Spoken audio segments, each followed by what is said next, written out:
नमस्कार दोस्तों, home science academy में आपका स्वागत करती हूँ। आज आपके लिए बहुत ही महत्वपूर्ण टॉपिक लेकर के आई हूँ, जिसका नाम है प्राकृतिक आपदा।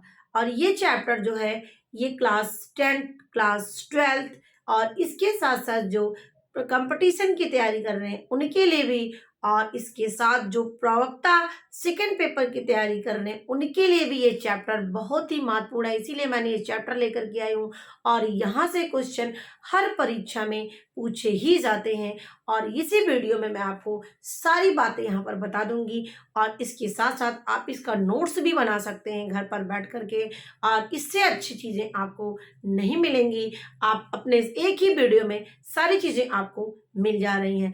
तो ये सबके सभी प्रतियोगी परीक्षाओं के लिए, 9 से 12 के बच्चों के लिए, और अदर भी एग्जाम जो दे रहे हैं वहाँ भी प्राकृतिक आपदा से संबंधित क्वेश्चन पूछे जाते हैं। तो ये पूरा वीडियो में बहुत ध्यान से बने रहिएगा। और इसके साथ साथ जो मेरी पहली वीडियो देख रहे हैं, इस चैनल को आप अवश्य ही सब्सक्राइब करके रखिए, क्योंकि ये चैनल आपको टीचिंग बेस्ड तैयारी कराता है। और इसमें आपका हर तरीके से, चाहे वो 6 to 12th होम साइंस में पूरी तैयारी कराता है। इसके साथ साथ कंपटीशन जो भी आप दे रहे हो, टीजीटी, पीटी, DSSB भी, ठीक है, इन सब चीज़ों की तैयारी इस चैनल पर कराई जाती है, वो भी फ्री ऑफ कास्ट।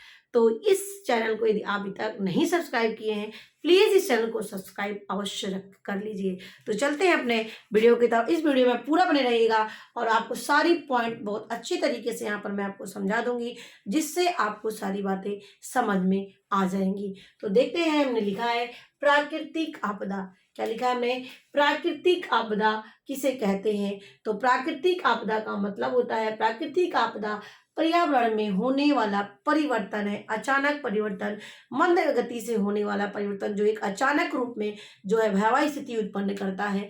तो ये हमारी क्या होती है? प्राकृतिक आपदा होती है।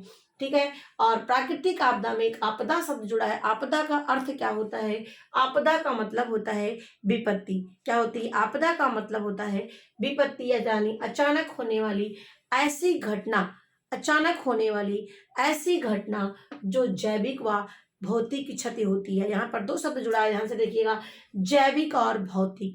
जैविक का मतलब होता है जान, यानी जीव जंतु, और माल का मतलब होता है यानी भौतिक क्षति, यानी वस्तुओं का, सामानों का, घरों का, जितनी सामान वस्तुएं होती हैं, सब चीजों का हानि होना, इसी को बोलते हैं जान और माल।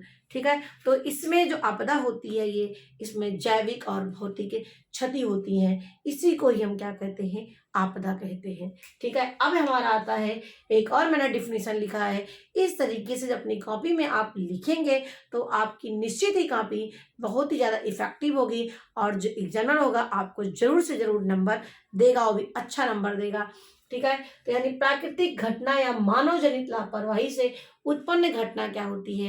प्राकृतिक आपदा कहलाती है। यानी प्राकृतिक घटना होती है या मानव के द्वारा जो लापरवाही की जाती है, जिसकी वजह से भुगतना पड़ता है सबको, तो ये क्या होती है? इसी को हम प्राकृतिक आपदा कहते हैं। तो प्राकृतिक घटना या मानव जनित लापरवाही से उत्पन्न घटना को ही प्राकृतिक आपदा के नाम से जाना जाता है। तो 3 हमने बता दिया आपको। अब आता है हमारा, आपदा के कितने प्रकार होते हैं? तो आपदा के मुख्य रूप से 2 प्रकार होते हैं। एक प्राकृतिक होता है और एक आपका मानव जनित होता है। प्राकृतिक आपदा किसे कहते हैं? ऐसी आपदा जो प्रकृति के द्वारा उत्पन्न होती है, जो प्रकृति के द्वारा क्रिएट होती हैं, जो प्रकृति के अपने असीम विभिन्न प्रकार की प्राकृतिक आपदा के रूप में उत्पन्न होती है, हमारी क्या होती है? प्राकृतिक आपदा या नेचुरल डिसास्टर कहते हैं। क्या कहते हैं? नेचुरल डिसास्टर कहते हैं। ठीक है। और मानव जनित जो ह्यूमन के द्वारा कराया जाता है, ह्यूमन की एक्टिविटी से जो उत्पन्न होता है, वो हमारा क्या होता है? मानव जनित आपदा होती है। ठीक है। अब यहाँ पर जो प्राकृतिक आपदा होती है, ये 2 प्रकार की होती है, भूतलीय और वायुमंडलीय। क्या है? भूतलीय और वायुमंडलीय। भूतलीय का मतलब जो जमीन के अंदर से होते हैं। जो घटनाएं प्राकृतिक आपदा में जमीन की, भूमि के अंदर से होते हैं, धरती के अंदर से उत्पन्न होते हैं, ऐसी घटना को हम भूतलीय प्राकृतिक आपदा कहते हैं। इसमें मुख्य रूप से ज्वालामुखी, भूकंप और भूस्खलन आते हैं। क्या है? ज्वालामुखी, भूकंप और भूस्खलन भूस्खलन आते हैं। और वायुमंडलीय में क्या है, जो वायुमंडल में विभिन्न प्रकार के प्रदूषण से जो उत्पन्न होते हैं और विभिन्न प्रकार की ऐसी क्रियाएं उत्पन्न होती हैं जो बहुत ही ज़्यादा जान माल का खतरा होता है। इसमें मुख्य रूप से चक्रवात और आंधी तूफान होते हैं। चक्रवात में आपका अतिवृष्टि और अनावृष्टि आती हैं। अतिवृष्टि में जो बहुत ही ज़्यादा बाढ़ के रूप में उत्पन्न होती हैं, और अनावृष्टि जो सूखा, लू, शीतलहर, हिमा आवरण यानी बर्फ का घिर जाना या बर्फ से ढक जाना, शीतलहर मतलब ठंडी हवा चलना, ये सारी चीज़ें क्या हैं, यही सारी चीज़ें चक्रवात के अंतर्गत आती हैं। तो ये बातें आप याद रखना, इस डायग्राम को जरूर याद रखना। यही डायग्राम आपको अच्छा मार्क्स दिलाएगी यदि आपके प्राकृतिक आपदा के एग्जाम क्वेश्चंस आते हैं तो। ठीक है, तो भूतलीय में ज्वालामुखी, भूकंप, भूस्खलन, और वायुमंडलीय में आपका चक्रवात, आंधी तूफान। चक्रवात में आपका अतिवृष्टि और अनावृष्टि आती है। अतिवृष्टि में आपका बाढ़ है, और अनावृष्टि में सूखा, लू, शीतलहर और हिमा आवरण है। ठीक है, अब यहाँ पर आपदा आपकी मानव जनित आपदा आती है। देखिए यहाँ पर एक और ज्वालामुखी जो है धरती के अंदर से ये उत्पन्न होता है, एक उद्गार होता है जो पृथ्वी पे ऊपर आने के बाद कभी कभी साल साल भर 6-6 महीने उसमें से लावा निकलता रहता है, और जहाँ पर वो गिरता है एक पहाड़ के रूप में, झील के रूप में इसका निर्माण होता है। किसके द्वारा? ज्वालामुखी के द्वारा। ठीक है, और जापान में हुआ, और कहीं से मतलब कई ऐसे स्थान होते हैं जहाँ पर बहुत ही ज़्यादा ज्वालामुखी निकलता रहता है, साल साल भर ये उत्पन्न होते रहते हैं, और जिससे इसका खतरा बहुत ही ज़्यादा है। वायु प्रदूषण होता है, ध्वनि प्रदूषण होता है, ठीक है, मृदा प्रदूषण होता है। ये सब चीज़ें यहाँ पे ज्वालामुखी की वजह से उत्पन्न होते हैं। नेक्स्ट हमारा आता है भूकंप। भूकंप भी जो धरती के अंदर की जो प्लेटें पाई जाती हैं, ये क्या होती हैं, ये आपस में टकराती हैं। क्या होती हैं? ये आपस में जब टकराती हैं तो वहां पर एक तरंगे उत्पन्न होती हैं। ठीक है, तो उस तरंगों की उत्पन्न होने से जो धरती होती है ऊपर की, वो हलचल उत्पन्न होती है। तो यहाँ पर कभी जो है धरती फट जाती है, सड़क टूट जाते हैं, और पुल गिर जाते हैं। तो कई प्रकार की ऐसी घटनाएं होती हैं भूकंप की वजह से। ठीक है, तो ये हमारे धरती की जो प्लेटें होती हैं जो अंदर पाई जाती हैं आपस में क्या होती हैं, जब ये आपस में जो है टकराती हैं तो वहां से तरंगे उत्पन्न होती हैं। इसी को ही हम भूकंप कहते हैं, और भूकंप से भी जान माल का बहुत ही ज्यादा खतरा रहता है। ठीक है, और भूस्खलन भी धरती के अंदर भी होने वाला एक प्राकृतिक आपदा होता है, जिसके कारण से धरती पूरी तरीके से क्या है, प्रभावित हो जाती है। ये हमारा भूस्खलन होता है। ठीक है, नेक्स्ट हमारा आता है चक्रवात। चक्रवात में बाढ़। बाढ़ का मतलब जब आवश्यकता से बहुत ही ज्यादा मात्रा में इस तरह से बाढ़ पानी बरसता है, इस तरीके से आ जाता है, जिससे जो है खेत खलिहान और मानव इससे बहुत ही ज्यादा प्रभावित होता है, और विभिन्न प्रकार के संक्रामक रोगों से ग्रस्त भी हो जाते हैं, और वहां पर महामारी की भी स्थिति उत्पन्न हो जाती है। ठीक है, नेक्स्ट हमारा अनावृष्टि में आता है सूखा। सूखा का मतलब जब 20 से 25% से कम बारिश होती है, उस स्थिति को हम क्या कहते हैं, सूखा कहते हैं। जहाँ पर पशुओं के लिए चारा, पशुओं के लिए पानी की भी समस्या उत्पन्न हो जाती है, वो हमारी क्या होती है, सूखा होती है। लू जो गर्मियों में एक गर्म हवाएं चलती हैं जो शरीर के लिए बहुत ही नुकसानदायक होती हैं, और इसके साथ साथ जो हमारी फसलें होती हैं उनके लिए भी बहुत ही ज़्यादा ये महत्व, बहुत ही ज़्यादा नुकसानदायक होती हैं, हानिकारक होती हैं। ठीक है, तो ये चीज़ें हो गई। शीतलहर आपकी ठंडियों में चलने वाली जो इस समय लहर है वो आपकी शीतलहर है, जो ये भी काफ़ी ज़्यादा जो है मानव को नुकसान पहुंचाती है। और हिमावरण क्या होता है, जो पहाड़ी इलाके होते हैं वहाँ पर बर्फ जम जाते हैं, जिसकी वजह से ये जान माल का भी खतरा रहता है। ठीक है, तो ये सारी चीज़ें क्या हो गई, ये हमने आपको बताया आपदा कितने प्रकार की होती है, इसमें प्राकृतिक आपदा कितने प्रकार की होती है, भूतलीय और वायुमंडलीय। ठीक है, अब आते हैं हमारे मानव जनित। क्या है? मानव जनित आपदा। मानव जनित का मतलब जो मानव के द्वारा आपदाएं उत्पन्न होती है, मानव की क्रियाओं से जो उत्पन्न होती है, उन्हें ही मानव जनित आपदा कहते हैं। ठीक है, जो मानव के द्वारा उत्पन्न होती है उन्हें क्या कहते हैं, मानव जनित आपदा कहते हैं। जैसे इंडस्ट्रियों में दुर्घटना उत्पन्न हो जाती है, गैस लीक हो जाती है, लाइट जो है कह सकते हैं लाइट्स की वजह से आग लग जाती है, विभिन्न प्रकार की गैसें वहां से उत्पन्न होती हैं, जिसकी वजह से वहां पे दुर्घटनाएं होती हैं। पूरी पूरी फैक्ट्री ही साफ हो जाती है, पूरी वहां पे जो वर्कर्स काम करने देते हैं वो भी जो होते हैं मर जाते हैं, डेथ हो जाती है उनकी। जैसे आपने अभी चेरनोबिल जो मध्य प्रदेश में भोपाल में घटना घटी थी 1984 में, वहां पर कई किलोमीटर क्षेत्र में उसका प्रभाव पड़ा, जो काफ़ी ज़्यादा नुकसान हुआ और इसके साथ-साथ काफ़ी लोगों की यहाँ पर डेथ हुई। यानी विभिन्न प्रकार की जो फैक्ट्री विभिन्न प्रकार के जैसे पटाखे बनाने के लिए हैं और विभिन्न प्रकार के खाद बनाने के लिए कई प्रकार की जो फैक्ट्रियाँ होती हैं, वहाँ से जो घटनाएँ उत्पन्न होती हैं उसे औद्योगिक दुर्घटना कहते हैं। आग आग देखिए, ये मानव के द्वारा कभी-कभी विभिन्न प्रकार की ऐसी क्रियाएँ मानव के द्वारा हो जाती हैं, जिसकी वजह से लाइट जैसे शॉर्ट सर्किट हुआ, विद्युत से हुआ और प्रकार की चीज़ों से हुआ। तो ये सब चीज़ें क्या होती हैं, आग के अंतर्गत आती है। लेकिन जो वन में आग लगती है वो आपकी प्राकृतिक आपदा होती है, जो ज्वालामुखी होती है वो प्राकृतिक आपदा होती है, ये बात याद रखना। ठीक है, जो इलेक्ट्रिक होते हैं, शॉर्ट सर्किट होते हैं, वो हमारे आग इसमें मानव जनित में आते हैं। ठीक है, इमारतों का गिरना और इमारतें इस तरह से बना दी जाती हैं, अगर उसमें कोई भी कमियाँ होती हैं, नीचे नींव खराब है उसकी और उसमें मटेरियल सही तरीके से नहीं लगाया गया है, तो उसकी वजह से जो बड़ी-बड़ी जो बिल्डिंग होती हैं वो ढह जाती हैं, गिर जाती हैं। इसमें वहाँ पर काम करने वाले जो लोग होते हैं, उनको अपने जान का खतरा होता है और कभी-कभी उनको जान भी गँवानी पड़ती है। तो ये हो गया इमारतों का गिरना। नेक्स्ट हमारा आता है परिवहन दुर्घटना, यानी अपने जो परिवहन के नियमों का पालन नहीं किया जाता है, परिवहन के जो नियम कानून बनाए गए हैं, उसको ध्यान में न रख कर के बल्कि उसका मिसयूज़ किया जाता है, उसका सही तरीके से पालन नहीं किया जाता है, जिसकी वजह से व्यक्ति विभिन्न प्रकार के परिवहन दुर्घटना में ग्रसित होते रहते हैं और उनकी डेथ होती रहती है। इसीलिए इन सब चीज़ों का हमें पालन करना चाहिए। नेक्स्ट यहाँ पर आता है, जो आग मैंने 2 बार लिख दिया है। नेक्स्ट हमारा है परमाणु बम का गिरना, यानी विभिन्न प्रकार के रिसर्च होते रहते हैं, परमाणु बम का टेस्ट होता रहता है, जिसकी वजह से काफ़ी दुर्घटनाएँ होती रहती हैं और ये भी वायु प्रदूषण, ध्वनि प्रदूषण, मृदा प्रदूषण, जल प्रदूषण, ये प्रकार के प्रदूषण भी इनसे उत्पन्न होते हैं। तो ये हमारे क्या हो गए, मानव जनित आपदा हो गए। ठीक है, तो मैंने 2 प्रकार की आपदा बताया, प्राकृतिक और मानव जनित। प्राकृतिक आपका 2 प्रकार के हैं, भूतलीय, वायुमंडलीय। भूतलीय में ज्वालामुखी, भूकंप और भूस्खलन। वायुमंडलीय में अतिवृष्टि, अनावृष्टि यानी बाढ़, सूखा, लू, शीतलहर और आपका हिमावरण। इसी में देखिए आपका आंधी और तूफान भी आते हैं, काफ़ी ज़्यादा इतनी तेज़ गति की होती है, तो व्यक्ति भी उड़ने की स्थिति आ जाती है और वस्तु भी उड़ करके ढह जाती है, गिर जाती है, टूट जाती है, तो इस तरीके से उत्पन्न होती हैं।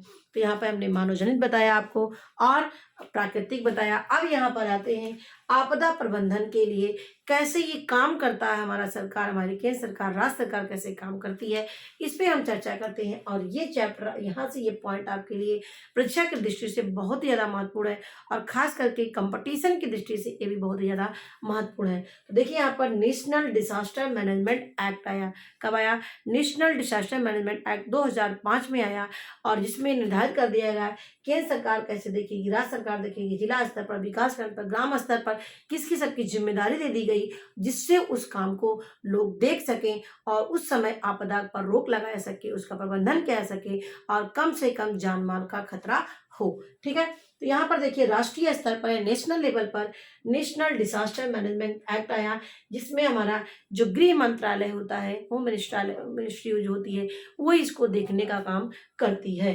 ठीक है, राष्ट्रीय स्तर पर। और इसको शॉर्ट फॉर्म याद कर लेना, NDMA। क्या नाम है? NDMA यानी नेशनल डिसास्टर मैनेजमेंट एक्ट 2005। ठीक है, और इसी तरीके से अब यहाँ पर केंद्र स्तर पर ये काम करता है NDMA। अब यहाँ पर SDMA, देखिए सेम चीज़ है, यहाँ पर मैंने यहाँ पर फुल फॉर्म भी लिख दिया है। अब यहाँ पर जो SDMA है, तो देखिए यस का मतलब स्टेट, यस का मतलब स्टेट यानी state disaster management act, state disaster management act.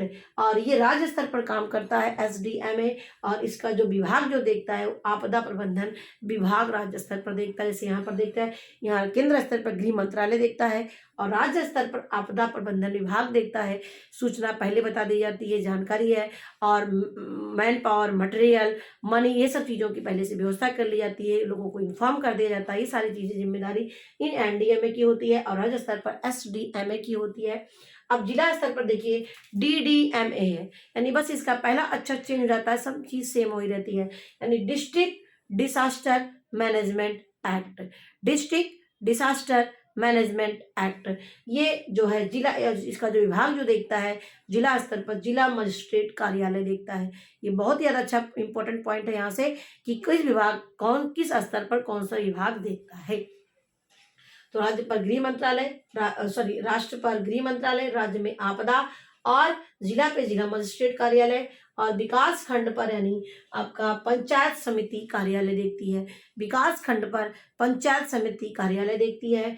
और यहाँ गांव स्तर पर ग्रामीण आपदा प्रबंधन कमेटी बनाई जाती है, वो इसका ध्यान रखती है कैसे क्या करना है। ठीक है, तो ये आप स्तर याद करना, राष्ट्रीय स्तर, राज्य स्तर, जिला स्तर और विकास खंड, लास्ट में गांव स्तर। इस तरीके से ये आपका जो डिसास्टर मैनेजमेंट है ये काम करता है। तो ये बहुत ही इंपॉर्टेंट पॉइंट था। अब यहाँ पर लास्ट पॉइंट पे चलते हैं जो आपके लिए बहुत ही ज़्यादा महत्वपूर्ण भी है कि हमें भी पर्सनल रूप में क्या सावधानी बरतनी चाहिए, क्या करना चाहिए और सरकार के द्वारा क्या सुझाव होते हैं। ठीक है, तो यहाँ पर देखिए हमने यहाँ पर लिखा है आपदा आने से पूर्व यानी आपदा प्रबंधन के लिए महत्वपूर्ण क्या सुझाव दिए गए हैं, यानी क्या महत्वपूर्ण इसमें सुझाव दिए गए हैं। तो देखिए आपदा आने से पहले रणनीति एवं आपदा के प्रभाव को कम करने के लिए उपाय पर चर्चा करना। ठीक है, यानी आपदा आने से पहले आपदा से पूर्व की रणनीति बना लेनी चाहिए और आपदा के प्रभाव को कम किया जा सके उसके लिए क्या क्या तैयारी की जा सकती है लोगों की हेल्प से, और प्रकार की रणनीति बना के कैसे कर सकते हैं इसकी उपायों पर चर्चा करनी चाहिए। इसके बाद दूसरा पॉइंट है जो हमारे पास उपलब्ध यानी जो संस्था पर, राज्य स्तर पर, जिला स्तर पर, नेशनल स्तर पर जो भी सुविधा उपलब्ध है उन सुविधा जैसे भूमि उपयोग को ध्यान में रखना, यानी जो भी हमारे पास संसाधन है उनका कैसे उपयोग किया जाए, इस सब चीज़ों पर पहले से चर्चा कर लेनी चाहिए। नेक्स्ट पॉइंट यहाँ पे आता है आपदा आने के बाद क्या करना चाहिए। नेक्स्ट पॉइंट हमारा है आपदा आने के बाद क्या करना चाहिए, यानी मनी, मैन पावर और मटेरियल की उपलब्धता होनी चाहिए, यानी हमारे पास कितने कैसी स्थिति है, किस तरीके से ये दुर्घटना सॉरी किस तरीके से आपदा आ रही है, कैसी आपदा है, कितना ज़्यादा भयावह स्थिति है, इस सब चीज़ों को पहले से अवलोकन करना चाहिए। एनालिसिस करने से आंधी आ रही, तूफान आ रहा है, ठीक है, तो इस तरीके से कुछ घंटे जो चीज़ का पहले से जानकारी हो जाती है तो उसके लिए अलर्ट हो जाते हैं, वहाँ से इन्फॉर्म भी कर दिया जाता है विभिन्न प्रकार के माध्यमों के माध्यम, संचार माध्यमों के माध्यम से, जिससे लोग अलर्ट हो जाए और वहाँ से दूर चले जाएं, जिससे उनका जान बचाया जा सके। ठीक है, ये चीज़ें हो जाती हैं। तो मनी, मैन पावर और मटेरियल की उपलब्धता देख लेनी चाहिए कितना है, ठीक है, और कितना ज़रूरत है। संचार के माध्यमों का प्रयोग करके जैसे रेडियो, टेलीविज़न, फेसबुक यानी जितने भी सोशल हैंडल मीडिया है सब चीज़ों में उसका इन्फॉर्म कर देना चाहिए, जिससे लोगों को ज़्यादा से ज़्यादा लोगों तक इसका इन्फॉर्म किया जा सके और लोग अलर्ट हो जाएं। ठीक है, और जो वार्निंग सिस्टम के प्रयोग में सीखता आनी चाहिए कि क्या वार्निंग सिस्टम है, कितने ज़्यादा भयावह स्थिति है, इस सब चीज़ों पर पहले से ही तैयारी कर लेनी चाहिए। अब एक वैक्सीन व दवाइयों की उपलब्धता सुनिश्चित कर लेना चाहिए, यानी आपदा आने के बाद वैक्सीन क्या यानी कैसी महामारी की स्थिति है, कौन सी बीमारी फैल सकती है, सब चीज़ों पर पहले जो जानकारी हो जाए उसके बाद वहाँ पर वैक्सीन और दवाइयों की उपलब्ध होनी चाहिए, जिससे महामारी से बचाया जा सके, लोगों को उनकी जान को बचाया जा सके। तो ये हमने पॉइंट आपसे चर्चा किया कि आपदा, प्राकृतिक आपदा किसे कहते हैं, आपदा किसे कहते हैं, आपदा कितने प्रकार की होती है, प्राकृतिक आपदा और मानवजनित आपदा, प्राकृतिक आपदा कितने प्रकार की है, मानवजनित आपदा कितने प्रकार की है, और ये प्रकार से कैसे आपदा प्रबंधन की एजेंसी कौन कौन सी होती है और ये कैसे काम करती हैं, और आपदा आने से पूर्व क्या करना चाहिए, आपदा आने के बाद क्या करना चाहिए, ये सारी चीज़ें मैंने एक ही वीडियो में आपसे डिस्कस कर लिया। आशा करती हूँ आपको ये टॉपिक अच्छे से समझ में आ गया होगा और इसका नोट्स आप ज़रूर से ज़रूर बना लीजिएगा, और ये आपकी हर परीक्षा के लिए महत्वपूर्ण है। तो ये आपका चाहे थ्योरी पार्ट आए, चाहे ऑब्जेक्टिव क्वेश्चंस आए, चाहे आपका अति लघु प्रश्न आए, हर तरीके से आप यहाँ पे तैयारी कर लेंगे और इसी से आप अपना long question, short question, very short question आप तैयार कर लेंगे। तो मेरे वीडियो देखने के लिए आपको धन्यवाद।